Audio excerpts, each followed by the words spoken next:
A good day to all of you and welcome to my show, Living Multiculturalism with Mayank Bhatt.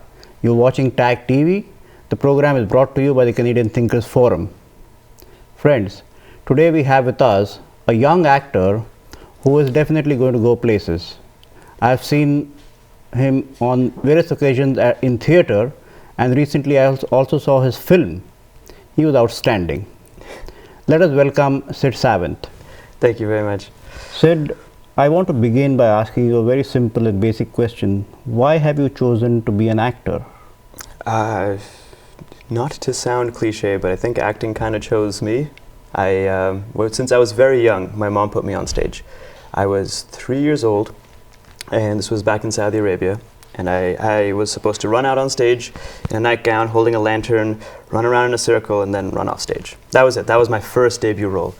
But the moment I ran on stage, people started clapping. So what did I do? I ran around once in the circle, and they still clapped. So I ran around another circle, and another circle, and another circle, and they just kept clapping, so I just kept running. And then until my mom literally had to go on stage and scoop me off so the rest of the performance could take place. So that was the beginning. And since then, every single time that I was on stage or on screen, the absolute rush and thrill of acting was always there. And I tried to pursue other things. I tried to pursue law at one point, but no, I just kept delving back into acting. Have you been trained as an actor? Yes. My training includes, I went to Cawthra Park Secondary School, which has the regional arts program. So unlike most other high schools, you did drama or visual art or music or dance every single semester.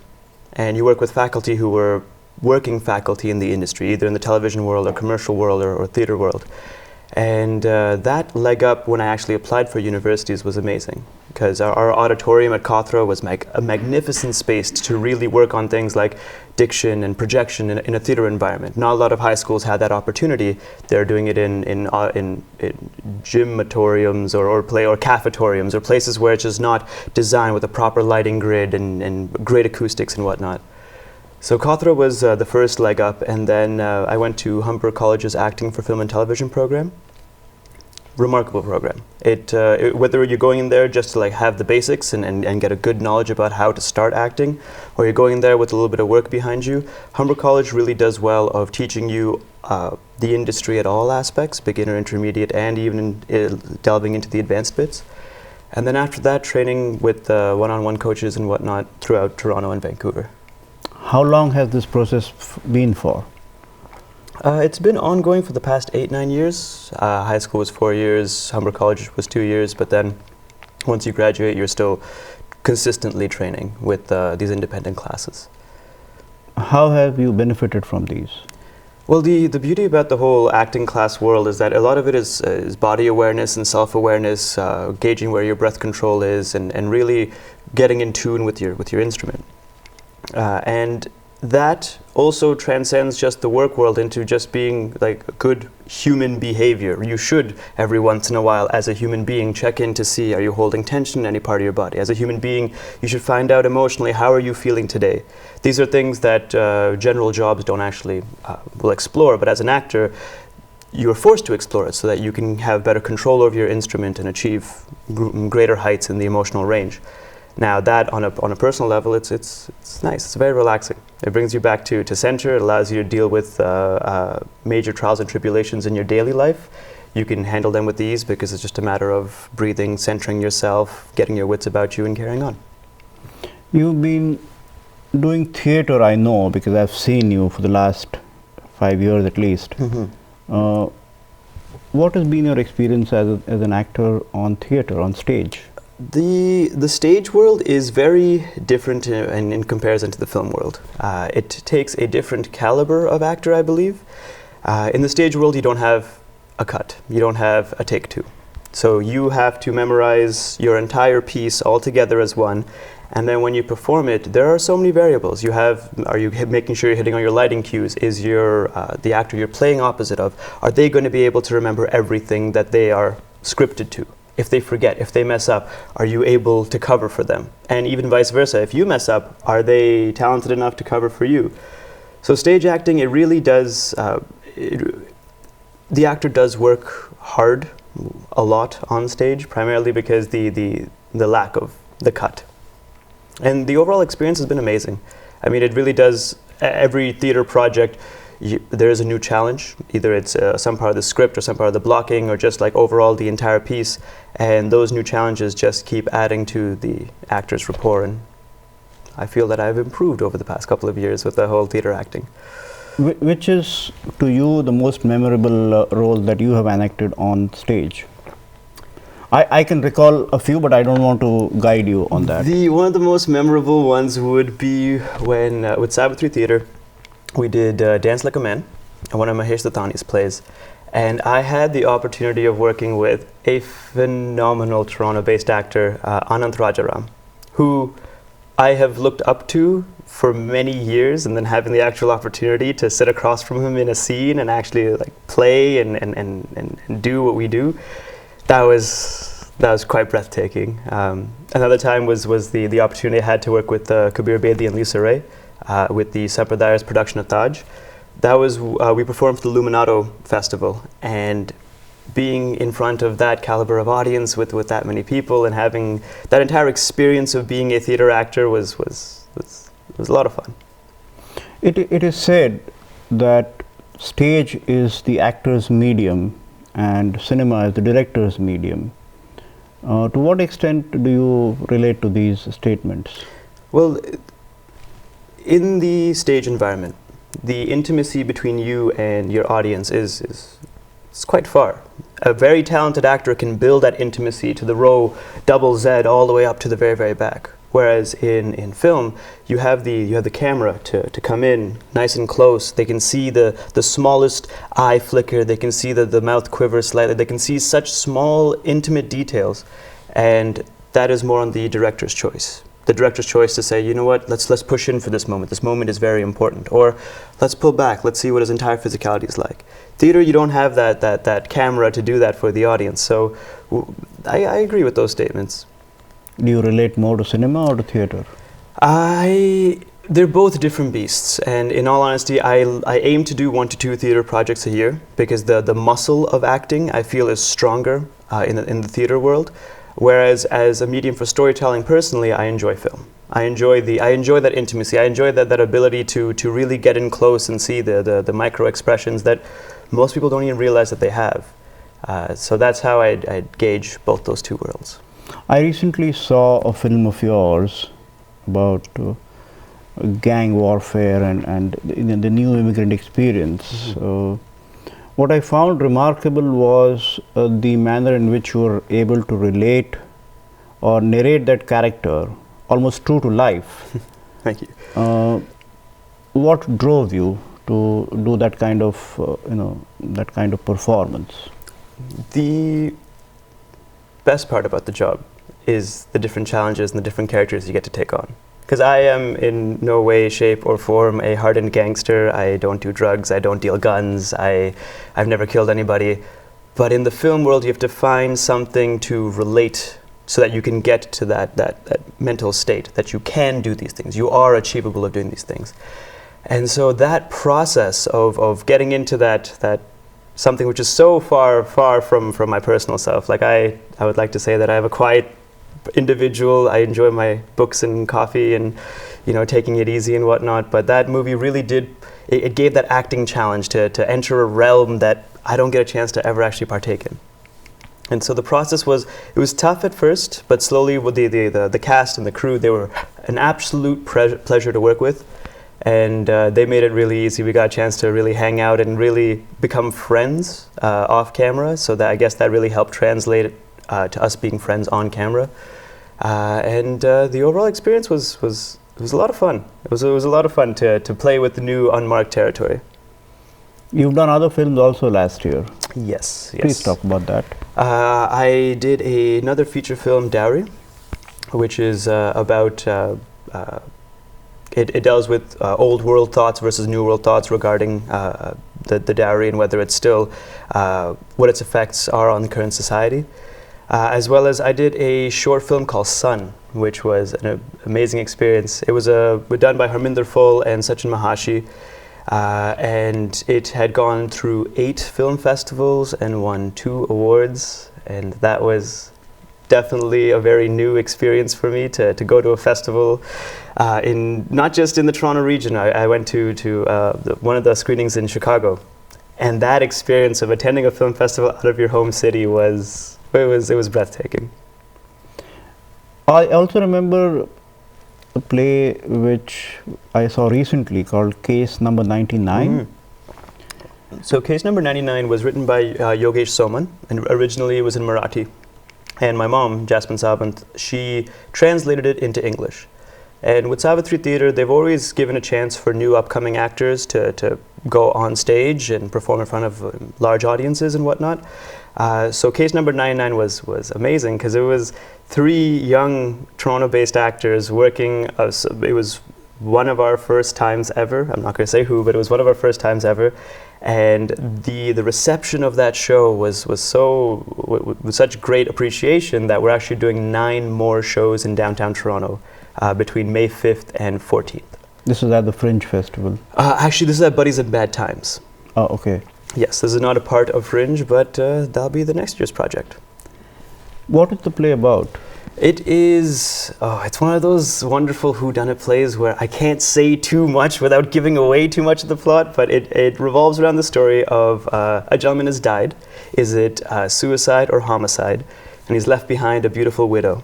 And there is an inspector who has been commissioned to see if it's insurance fraud or not. And it's his 99th case. So he's setting quite the track record for himself.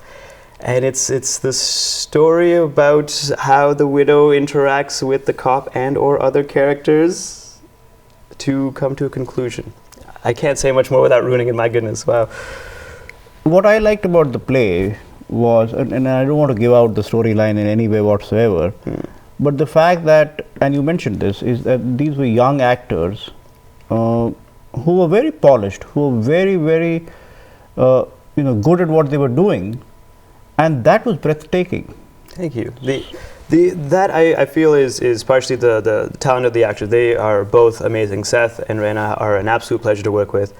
But I really think what brought it all together was our director, Christina Collins. She has this ability to just kind of, whether you are the first time on stage or you're a veteran actor who's been on stage in all over the world, she has the ability to find people's strengths and make sure that those are brought forth and accented. And if she finds that, as an actor, as a person, as whatnot, you have certain tendencies, or I wouldn't necessarily call them weaknesses, but no, you're not as good at certain elements, she finds ways to mask that, and she makes it fun and inviting, but she's not scared to kick our butts if we don't come to work on time and do our job as actors, knowing our lines, knowing our blocking. And creating that environment is very difficult. It's very difficult. And I think that alongside having a very talented cast has put together such a production. Any creative person, whether he's an actor or a writer or a film director, they always have inspirations. Who are the people who inspired you? My inspiration actually comes from a variety of places. I'm inspired by the greats that are in like the Hollywood and the Bollywood industry, but those are a lot of people's inspiration. But I mean, I'll get inspiration by watching children's theater, or I'll get inspiration by watching something from like high school, or seeing street performers, or just having a genuine want to tell stories. I love that, and that is generally where I get most of my inspiration from. And to do what I do, I look in and I see the other people who are farther along, I guess, in the career. They are quite the inspiration, because they tell me that, you know what, if you keep working hard, if you keep doing what you're doing, you will get to that point. You will get to your TIFF premieres, you will get to the international shooting, you will get to all those things, you will get to your fully budgeted features. And it's just a matter of sticking to it and doing your job as an actor, showing up on time and presenting a good product. My show is about multiculturalism, and I talk to creative people like you on their experiences of living and working in a multicultural milieu. What has been your experience? Well, I have been extremely, extremely privileged to have the support system of my parents. My parents, they had a very simple belief in life. They said that if you're going to do anything in life, you are going to be the best at it. So you could be a janitor, but you're going to be like the regional, national janitor. You're going to have like all the janitors working underneath you. You're going to win the Janitor of the Year award, whatever. So when I told them I was going to be an actor, they're like, that's fine. You want to be an actor? Amazing. We'd be more than happy to support you. My mom acted throughout high school, university. My dad, he's another creative type in a suit jacket. He hides. He's a photographer and a cinematographer. And when I told them I want to be an actor, they said yes, but you're going to work hard at it. So you live at home. Don't worry about the whole paying rent aspect, because I know a lot of actors in the downtown core, they pay rent. They work a job to pay rent so that they can sometimes audition and then go out on projects. They took away those problems from me. I said, okay, you don't worry about making money right just yet. You focus on your craft, you focus on your work, and eventually it will end up being your career and paying for itself. And so having that support system is very rare, especially in the South Asian culture. Generally, it's like, no, you do your doctorate first, you do your degree first, and then you go into acting. And so having that support system has definitely motivated me a lot to work a lot harder. And alongside that, I have more time to work on my craft. So the experience overall from just my parental view has been amazing. Now, if we extend that a little bit, the perception of being an actor, everybody sees what actors are like on TV, but that's television's representation of actors, not actually what it's like. There's a lot of struggle, there's a lot of heartbreak, if you look at the audition process, for example, you go in, you do your lines, you leave. Now, you may or may not get that role, but it could be something as trivial as you're too tall, you're too short, your eyes are the wrong color, your skin tone is the wrong texture, your hair does not fall a certain way because you're being matched towards the leading lady or whatnot. And that level of like rejection, because it's not even a no, it's a we're not going to talk to you after and we'll only talk to you if you get it. You go through about 40, 50 auditions and like that experience is tough. And especially as a South Asian actor, the number of roles that are there are finite. Aziz Ansari made a great joke, you're only allowed one brown guy per show. And as funny as it is, there is a little bit of truth to it. The audiences in the Hollywood world aren't used to seeing multiple diversity in their cast. They will have like their primarily Caucasian cast and the one token individual, which could be black, white, brown, green, orange, any other color except white. And so the roles are limited, and the overall experience gets tough when you don't get it. But when you have that support system like I do, when I can go back home and I can talk to my folks about this, and they'll give me that little push to be like, you know what, you can do this, just next time let's do it like this, or maybe we can work on this element or that element, and so on and so forth. To have parents who are as creative as you are can be a boon, but can also be very challenging. Yes. Do you feel that to have parents who are as creative as you is a boon or a challenge, or both? It's a little bit of column A, a little bit of column B. I think now we've kind of found a really good working and personal relationship. At one point, I wouldn't let my parents come see my shows.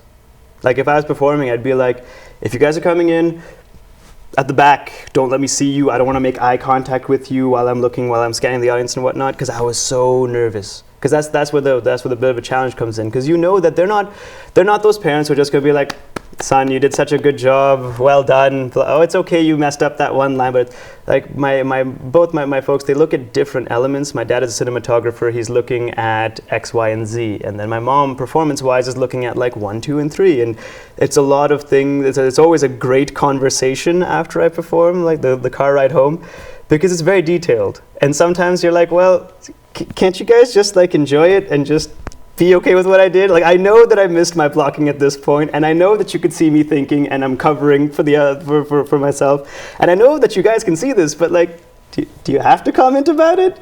But when it comes to the boon aspect of it, the people that I get a chance to meet and some of the people that I've gotten a chance to work with are 100% just because my parents are so involved in the arts community, and I know that that's an opportunity that not everybody has. So it's a little bit of give and take, but they do a very good job of being parents, and they do a very good job of being my producers. You mentioned this, and I wanted to explore a bit more of that. You don't really have too many opportunities as a South Asian actor working in Canada or Toronto to be able to actually justify the abilities that you have created for yourself in terms of having learned acting, having learned the art of acting. So, I mean, where does this leave you? Well, you have very few options. You can wait for your phone to ring, which is, I mean, there's nothing wrong with that. I know a lot of people who are like, okay, I'm just going to keep focusing on my other things in life and I will come back to acting whenever acting decides to call me.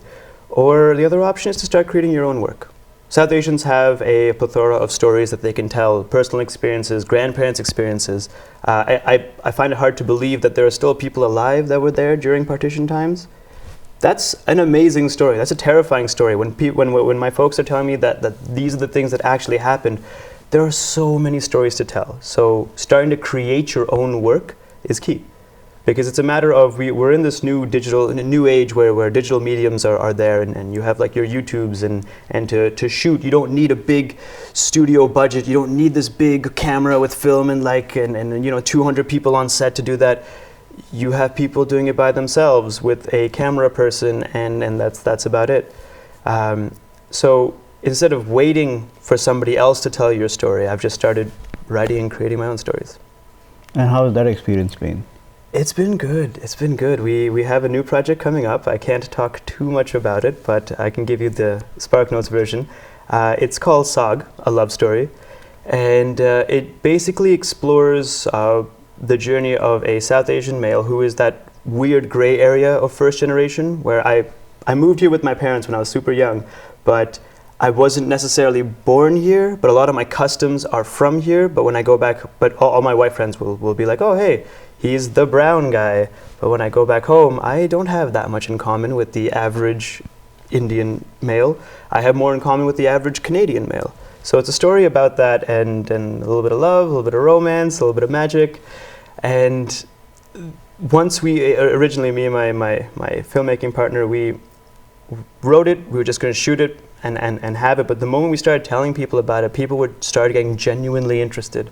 And so that traction has now started to build, and now we're looking at a pretty serious short film with an actual budget and everything, and it was just supposed to be a ragtag project, but now it's actually created into something. And this is very important, and I've been talking to people from diverse backgrounds on my show, and one of the things that they say is that it's easy to create, but it's very difficult to get somebody's backing to back the project financially. Execution is key, yes. There is resources, and it begs the question, therefore, that in the multicultural society like ours, why are we not getting the resources that we deserve?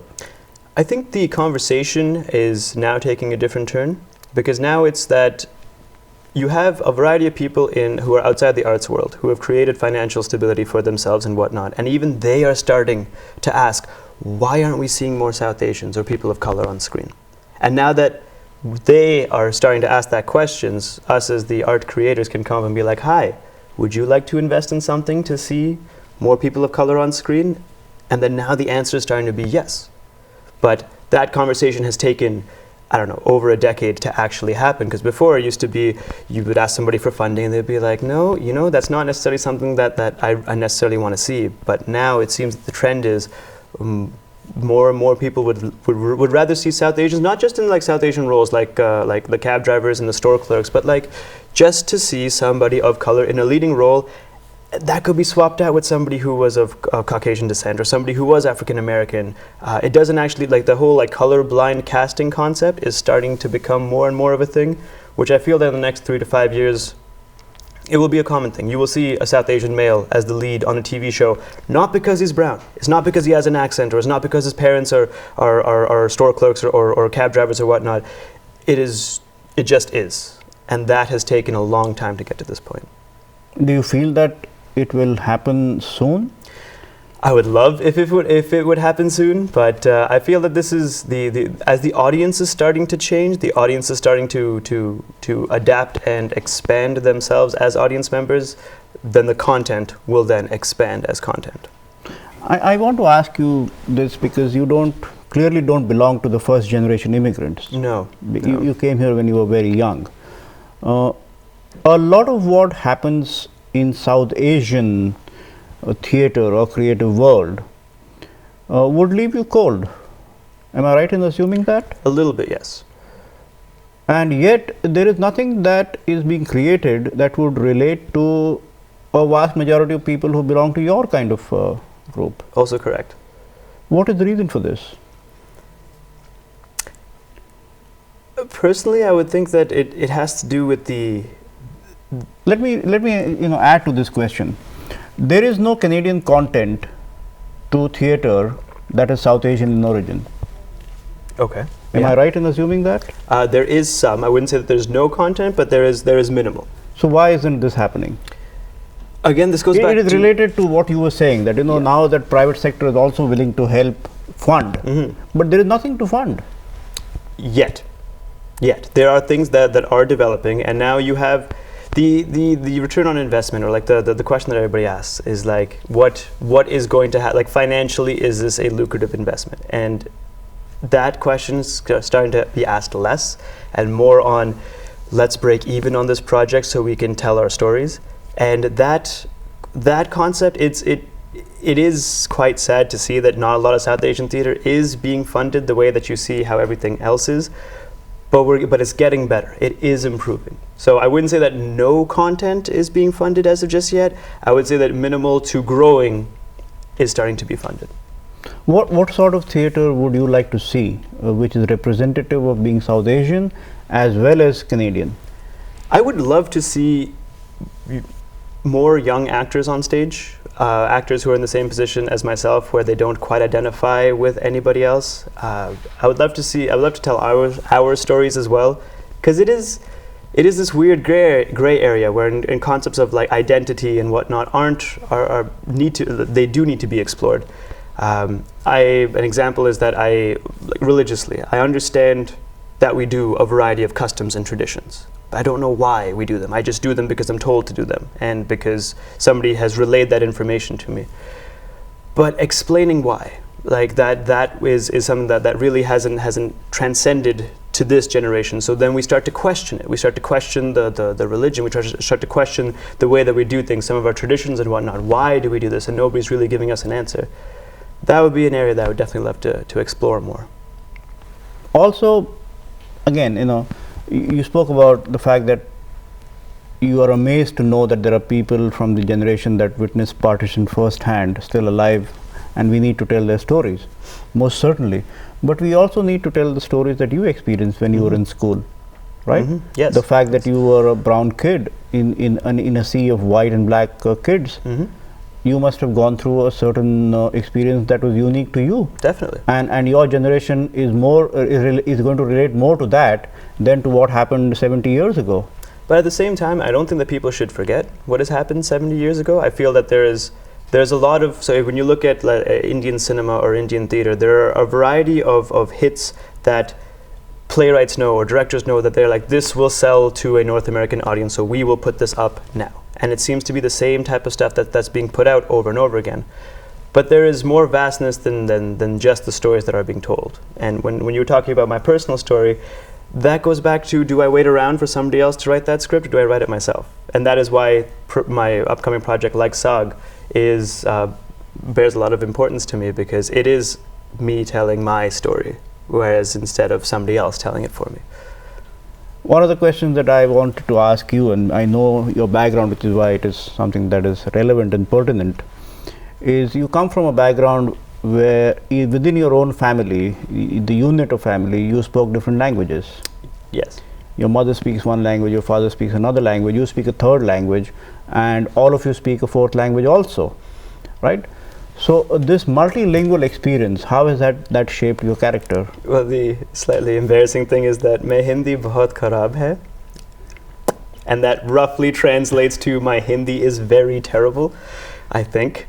The multilingual experience, I hate to say, I wish I had, when I was younger, I wish I'd listened to my parents more, and because they always know best, and I wish I'd learned more languages, because I see sometimes when my mom is talking to like her side of the family, they speak one language, and my dad's talking to like his circle of friends, they speak another language, and I have picked up words and phrases from each, and then like Hindi has been the through line for all of it. And so when I try to speak, I will accidentally pick out from 3 or 4 different language baskets and put it into a sentence, and only my parents will understand what I'm saying because they speak a variety of languages. But if, like in India, whenever I go to visit, I speak my very broken tourist Hindi, and I feel I'm doing a great job, but then my cousin will be like, that was like 2 words of Marathi in there, and I'm like, come on, this is so frustrating.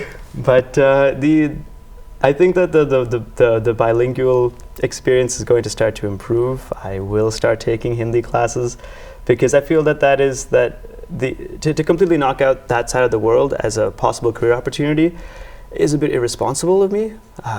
I really should explore India as an avenue of a place to work.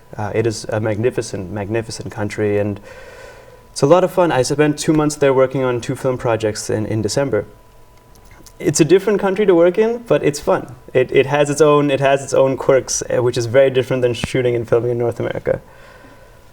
So that leads me obviously to the question that you just, very natural to ask is, do you have any aspirations to work in Hindi cinema? Seeing the current state of Hindi cinema, yes. Very much yes. What does that mean? Before, I used to watch Bollywood movies and I'm like, okay, I enjoy the entertainment value of it, but I couldn't find stories that were really deep and multi-layered, and the acting was wonderfully textured, and the cinematography was on point, and all of those things. I didn't find those types of films. And then slowly, as I was forced to dig deeper by all of my friends in India saying, nope, watch these movies, and I started watching them, and I'm like, okay, you know what? There is, maybe that's not like mainstream Bollywood. This is not the singing and the dancing and the costume changes and the song sequences and whatnot. You have to look a little bit harder to find them, but they do have these great stories, and and they're portrayed in this amazing way. And so after seeing that, and after spending some time within the film world in India, I realized that, the Bollywood world is an amazing avenue, and I have a very unique situation where I am Western trained, but I do have I do look like I am a South Asian actor, so it's just the language barrier that I have to overcome, and the moment I have that done, then I hope that, I would definitely have some work in Bollywood. And theater? Now theater is, theater would be a little bit difficult, keeping in mind that the 2 beasts, you have one of them where you have to know everything, all aspects, and the ability to ad-lib and fix if there is an issue. I don't have that strength in a different language yet, so if I am doing... But there is a lot of theater happening in English in India. I will definitely do English-based theater in India. I've seen a couple of pieces, but I generally go to... All of Mahesh Dattani's plays are in English. Yes. Yes, they are. And they were originally in India. Yeah. Savitri has imported them here. Mm-hmm. The plays that I've seen in India, I will go and see a Marathi play or a Hindi play or a Gujarati play or Tamil play or anything really. Even if it's not in a different language, the ability for the actor to transcend language and still portray a story, that's the mark of an amazing actor. And that's why I will go and I will find inspiration in those places where I have no idea what the specifics of the play are, but I'll be able to still pull out a story from what they've conveyed. And I would love to work in that side of the world. So Sid, thank you so much for being with us today. We could probably continue talking for hours, but Definitely. We have a time to meet. So thank you once again. I hope you had a good time. Thank you. Thank you. So friends, we were watching Sid Sawant, a young actor who's going to go places very soon. You were watching Living Multiculturalism with Mayank Bhatt on TAGTV. The program is brought to you by the Canadian Thinkers Forum. I always end this program with a request. Write to us, tell us who you want to see on this program, who you want to meet on this program, and we'll have them here. Thank you very much. Have a nice day. #1 multicultural channel. This is TAGTV.